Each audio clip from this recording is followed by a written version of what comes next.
भूतायाम रज्जो सर्पारूपवत् वस्तूनि अवस्थारूपो अध्यारोपः। असर्पभूतायाम रज्जौ सर्पारूपवत् वस्तुनि अवस्थारूपो अध्यारोपः। तो वस्तु में अवस्तु का आरोप होना, वस्तु में अवस्तु का आरोप होना, वस्तु में अवस्तु की भ्रांति होना जो है वह अध्यारोप है। वस्तु जैसे कि हम आगे भी देखेंगे और पहले भी देखे हैं, जो कि सिर्फ वस्तु ब्रह्म जो है वही केवल वस्तु है, वही सच्चित आनंद स्वरूप है, अनंत है, अद्वैत है। वस्तुतः वस्तु जो है वह केवल ब्रह्म ही है, और उसके अतिरिक्त जो कुछ भी दिखाई पड़ रहा है वो संपूर्ण प्रपंच जो है, और वो भी क्यों दिखाई पड़ रहा है, ये इसी के कारण जो कि हम वस्तु में मान लेते हैं जो कि यह है, वस्तुतः है वह है ब्रह्म ही, लेकिन वहां पर हम मान लेते हैं जो कि यह अवस्तु है अर्थात। और वो किस कारण से मानते हैं, वह माया जो है, अज्ञान जो है, उसके कारण हम मान लेते हैं। अब आगे चल करके हम देखेंगे जो कि यहाँ पर हम अज्ञान के कारण क्यों कह रहे हैं, माया के कारण क्यों नहीं कह रहे हैं, हम आगे चलकर देखेंगे। तो वस्तु में अवस्तु का आरोप जो होगा वह अध्यारोप कहा जाएगा। वस्तुनि अवस्थारूपो अध्यारोप है। इसके बाद अपवाद को देखते हैं, तो कहते हैं अपवादो नाम रज्जु विवर्तस्य सर्पस्य रज्जु मात्रत्ववद् वस्तु विवर्तस्य वस्तुनो अज्ञानादेः प्रपंचस्य वस्तु मात्रत्वम्। कह रहे हैं जो कि जब आप वहां पर आपने देखा वस्तु में अवस्तु का आरोप आपने देख लिया था, ठीक। अब यहां पर क्या होता है कि यहां पर जब कोई वस्तु अपने स्वरूप को त्याग कर अन्य रूप को ग्रहण करती है तो हम विकार कहते हैं, लेकिन जब उसी रूप में वह आभासित होती है तो ऐसी स्थिति जो होती है उसको कहते हैं हम विवर्त कहते हैं। और यहां पर क्या होता है कि हम विवर्त को ही देखते हैं। सतत्व तो अन्यथा प्रथा विकार इत्युदीरितः, अतत्व तो अन्यथा प्रथा विवर्त इत्युदीरितः। ये ऑब्जेक्टिव के लिए भी महत्वपूर्ण है जो कि परिभाषा एज इट इज दिया जाता है। तो ये यहाँ पर कह रहे हैं जो कि विकार और विवर्त में बताते हुए ये कह रहे हैं जो कि अब हमने देखा था वहां पर सांख्य में देखा था जो कि सांख्य में परिणामवाद, हमने प्रकृति परिणामवाद देखा था, इसी तरह हमने वहां भी देखा था जो ब्रह्म परिणामवाद देखा था। लेकिन यहाँ पर क्या देख रहे हैं कि यहाँ पर हम विवर्त की स्थिति देख रहे हैं। विवर्त की स्थिति मतलब जिस रूप में वहां पर है उससे उसका ही आभासी रूप हम यहाँ पर देख रहे हैं। अब यहाँ क्या होता है कि अपवादो नाम रज्जु विवर्तस्य, रज्जु जो विवर्त के रूप में सर्प हमें प्रतिभासित हो रहा है, अर्थात वस्तु क्या है, रज्जु है, रस्सी है, और अवस्तु क्या है, सर्प है। वस्तु तो सर्प तो है नहीं, है तो रस्सी, लेकिन अंधेरे के कारण हमें दिखाई पड़ रहा है क्या, जो सर्प है। तो रज्जु मात्रत्ववद वस्तु विवर्तस्य, जो रज्जु मात्र जो है उसका उसके ही समान वस्तु का जो विवर्त है अर्थात अवस्तु, वह अज्ञान आदि के कारण जो इस तरह है वह प्रपंचस्य वस्तु मात्रत्व, उसका पुनः उसी रूप में वस्तु रूप में समझ में आना वह कहा जाएगा अपवाद, ठीक। तो इसके लिए बताया जो कि विवर्त पद को समझाना था यहाँ पर, तो विवर्त को उन्होंने समझा दिया जो कि अतत्व तो अन्यथा प्रथा, अतत्व जो है जो वस्तुतः वह है ही नहीं, अन्य रूप में जो दिखाई पड़ रहा है, और वह कुछ अलग तरह से जब दिखाई पड़ता है तो इस प्रक्रिया को वहां पर विवर्त कहा जाता है। वस्तुतः तात्विक दृष्टि से वह ऐसा नहीं होता है तो वह रज्जु, लेकिन उसको हम समझ बैठते हैं सर्प। तो इस तरह का जो होता है हमें आभास वो विवर्त कहलाता है। और जब वही सर्प पुनः हमें वस्तुतः वास्तविक रूप में जब समझ में आने लगता है, वह प्रक्रिया अपवाद कही जाती है। ये यहाँ तक अध्यारोप और अपवाद को हमने यहाँ पर देखा। इसके बाद एक सिद्धांत देखेंगे, पंचीकरण सिद्धांत देखेंगे। पंचीकरण सिद्धांत क्या है, जिसके लिए एक श्लोक जो है वही पर्याप्त है समझने के लिए। द्विधा विधाय चैकैकम, द्विधा विधाय च एकैकम, चतुर्धा प्रथमं पुनः, स्वश्वेतर द्वितीयांशैर् योजना पंच पंचते। कर है द्विधा विधाय चैकीकम। ये जितने भी हैं अर्थात पंच महाभूत, उन सभी को पहले दो भागों में आप बांटिए। तो दो भागों में बांटने का अभिप्राय क्या हुआ, 1/2 1/2 1/2 1/2 1/2। उसके बाद चतुर्धा प्रथमम पुनः, फिर प्रथम अंश जो है उनके 4 अंश करिए। तो क्या हो जाएगा, 1/2 आकाश, फिर उसके आकाश के, और जब आप 4 भेद कर दिया आधे को, तो 1/8 पार्ट हो गया। अब स्वश्वेतर, स्व इतर अपना जो आधा भाग है वो, और अन्य के जो वह अंश है अर्थात 1/8 1/8 करके, उनको आप मिलाइए। जब ये आप मिलाते हैं तब जाकर के वह पंचीकृत बनता है। अपंचीकृत, प्रारंभ में जो आप पंच महाभूत देख रहे हैं वह अपंचीकृत रहता है, लेकिन जब उसको पंचीकृत करते हैं तब जाकर के व्यावहारिक धरातल पर वह दृष्टिगत होता है या आगे उसकी प्रक्रिया शुरू होती है। तो अपंचीकृत रूप से पंचीकृत लाने के लिए आपको यह नियम लागू करना पड़ेगा, जो कि द्विधा विधाय चैकैकम, चतुर्धा प्रथमं पुनः, स्वश्वेतर द्वितीयांशैर् योजना पंच पंचते। पहले 1/2 करेंगे, फिर 1/2 एक पार्ट जो है उसको साइड में रखिए, दूसरे पार्ट को साइड में रखिए। पहले पार्ट को आप 4 भागों में बांटिए। तो 1/2 तो पहले से ही था, तो 1/8 हो गया एक पार्ट उसका। अब आकाश अगर पंचीकृत चाहिए आपको, तो हाफ होगा आकाश, और रेस्ट सभी जो 4 हैं अर्थात 4 महाभूत, उनमें उनके जो 1/8 है वो मिला देंगे, तो आकाश पंचीकृत स्थूलभूत बनेंगे ये। और इसी तरह अग्नि का लेंगे, अर्थात जिसका लेंगे उसका 1/2 रहे, 1/2 रहेगा, रेस्ट चारों का 1/8 रहेगा। तो इस तरह से वह कंप्लीट 1 होगा।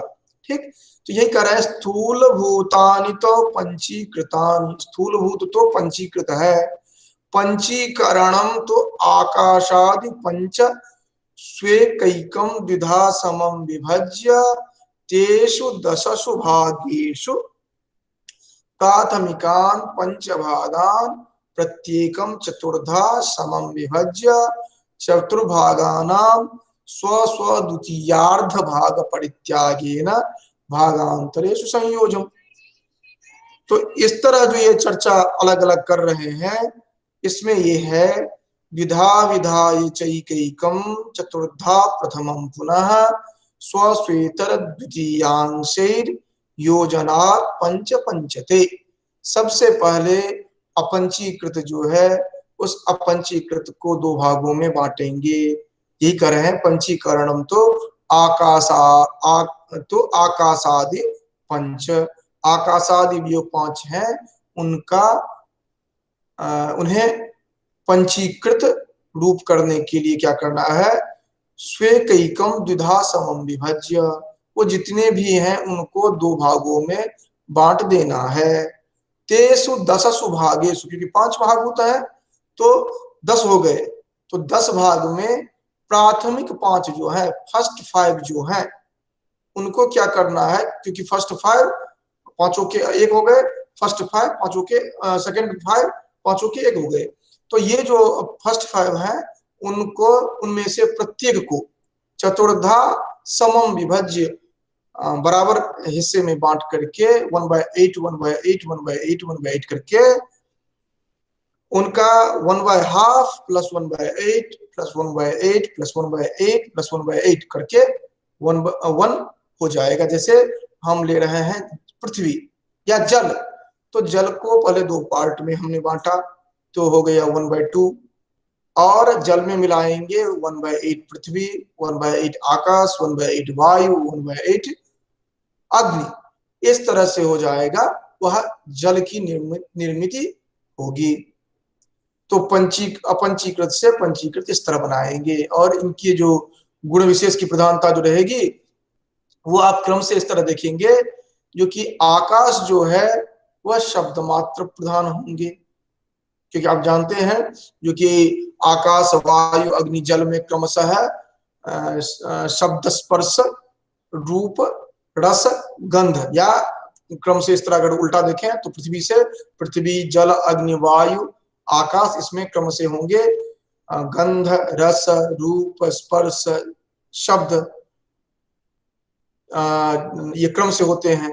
तो पृथ्वी में आकर के सभी का हो जाएगा, ये तो अंडरस्टूड है, क्योंकि यहाँ पर मुख्य रूप से आकाश होते हैं तो शब्द मात्र होंगे, वायु में शब्द स्पर्श दोनों हो जाते हैं, अग्नि में शब्द स्पर्श रूप तीनों हो जाते हैं, जल में शब्द स्पर्श रूप रस चारों हो जाते हैं, पृथ्वी में आकर के शब्द स्पर्श रूप रस गंध ये हो जाते हैं। ये इनका एक सीक्वेंस में इस तरह हम ध्यान में रखेंगे। इस तरह हम पंच महाभूत को देखते हैं।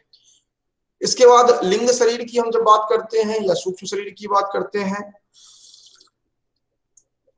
तो देखते हैं 17 अवयव से युक्त है। वहां पर हमने देखा था 18 अवयव, यहाँ पर 17 देख रहे हैं। सूक्ष्म शरीर लिंग शरीर, इसमें 17 अवयव में कौन कौन होंगे? 5 ज्ञानेन्द्रिय, 5 कर्मेंद्रिय, 5 प्राण और मन, उसके साथ साथ बुद्धि। सूक्ष्म शरीराणि सप्तादशावयवानि लिंग शरीराणि अवयवास्तु ज्ञानेन्द्रिय पंचकम बुद्धि मनसो कर्मेंद्रिय पंचकम वायु पंचकम चेति। अब लिंग शरीर में 5 ज्ञानेन्द्रिय कौन कौन? श्रोत्र, त्वक, चक्षु, जिह्वा, घ्राण जो है ये सभी 5 होंगे। बुद्धि निश्चयात्मिका अंतःकरण वृत्ति, जो चित्त के रूप में भी हम इसको देखते हैं अंतःकरण के रूप में। तो अनुसंधानात्मिका यह होती है। संकल्प विकल्पात्मक मन होता है, जो कि अहंकार का अंतर्भाव यहीं पर हम देखते हैं, और वहां पर चित्त का अंतर्भाव देखते हैं। बुद्धि में चित्त का अंतर्भाव, यहाँ पर हम अहंकार का अंतर्भाव देखते हैं। और ये अभिमानात्मिका अंतःकरण वृत्ति का अहंकार कही जाती है, इस तरह हम देखते हैं। कर्मेंद्रिय में वाक, पाणि, पाद, पायु, उपस्थ, इन सभी 5 कर्मेंद्रियों को देखते हैं। वायु पंचक में प्राण, अपान, व्यान, उदान, समान, इनको हम देखते हैं। ठीक, इस तरह हमने ये आगे पंच महाकोश, पंच कोश को हम देख रहे हैं यहाँ पर, तो इसके लिए पहले हमने इसको देखा है। तो यहाँ पर हमने देखा सूक्ष्म शरीर या लिंग शरीर को देखा, उसके बाद ये कोश को देख रहे हैं, अन्नमय, प्राणमय, मनोमय, विज्ञानमय एवं आनंदमय। इसको देखेंगे कि किस तरह बनता है, यह भी बहुत बहुत महत्वपूर्ण है। कोश कहा जाता है आच्छादक को। किसका आच्छादक? तो आत्मा का आच्छादक। तो कह रहे हैं अन्नमय, यह स्थूल शरीर से संदर्भित है, देह अथवा शरीर से संदर्भित है।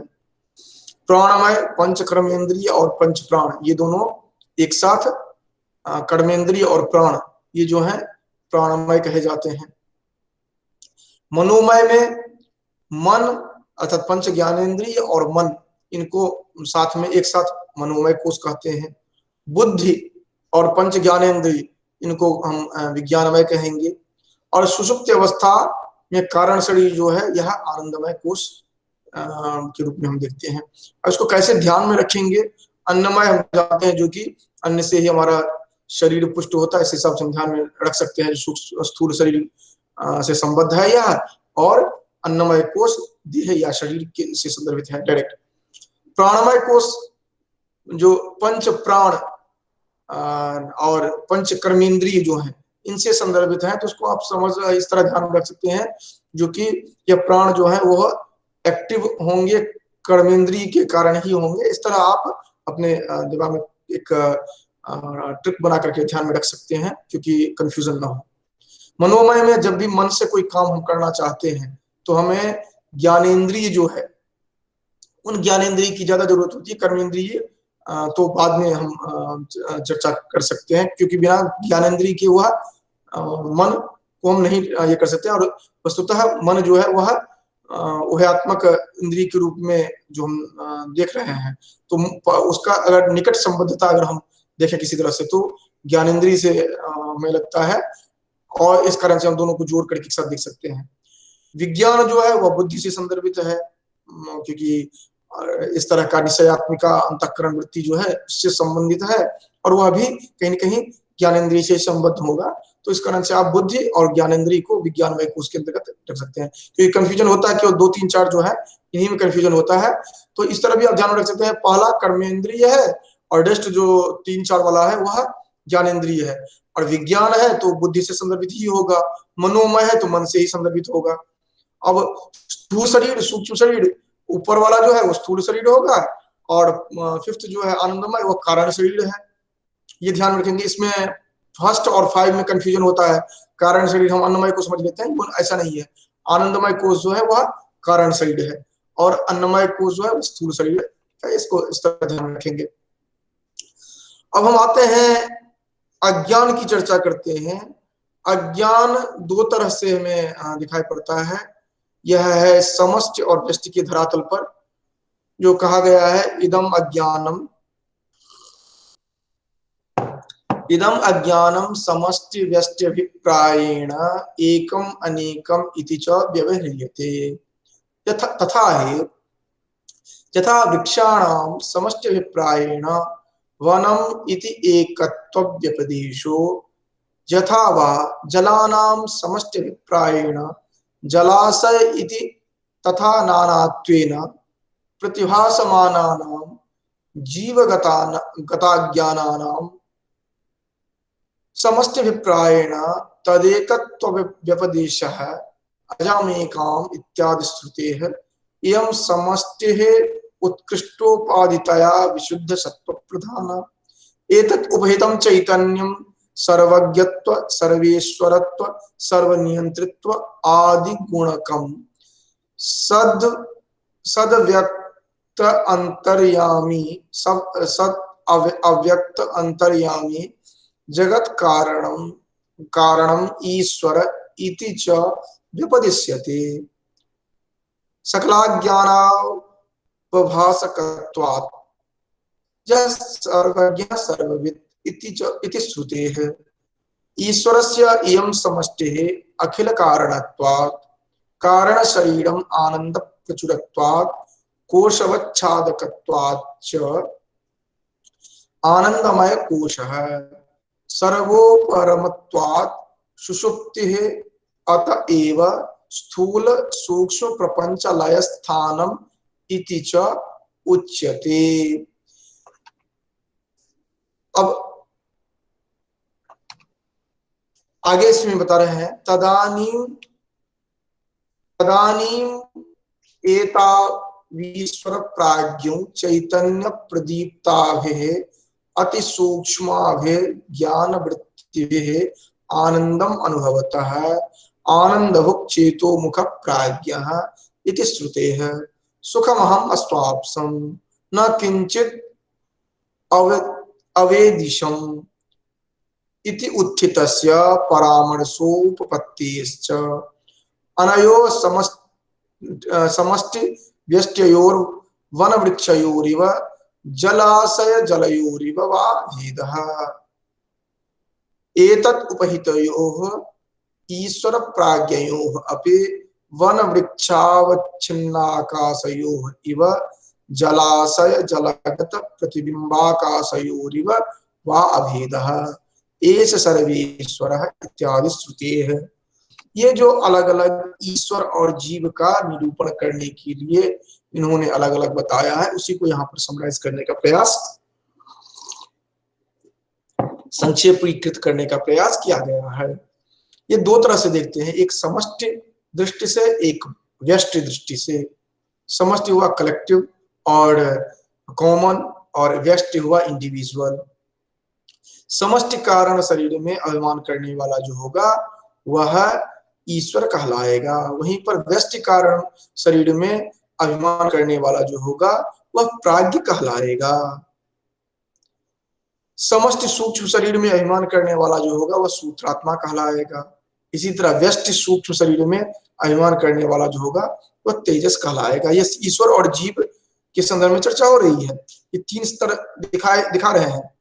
समष्टि स्थूल शरीर में अभिमान करने वाला जो होगा चैतन्य, वह ईश्वर कहलाएगा। व्यष्टि स्थूल शरीर में अभिमान करने वाला जो चैतन्य होगा वह विश्व कहलाएगा। अर्थात आपको ध्यान ये रखना है, कारण शरीर, स्थूल सूक्ष्म शरीर और स्थूल शरीर। आपने यहां पर देखा था कारण शरीर, सूक्ष्म शरीर और स्थूल शरीर। कारण, सूक्ष्म और स्थूल विज्ञानमय से लेकर के आप अन्नमय कोष तक आप गए थे। तो कारण शरीर में अभिमान करने वाला दो पार्ट हो जाएगा, समष्टि दृष्टि से अलग और व्यष्टि दृष्टि से अलग। सूक्ष्म शरीर में ये अभिमान करने वाला समष्टि दृष्टि से अलग, व्यष्टि दृष्टि से अलग। स्थूल शरीर में अभिमान करने वाला समष्टि दृष्टि से अलग और सूक्ष्म व्यष्टि दृष्टि से अलग।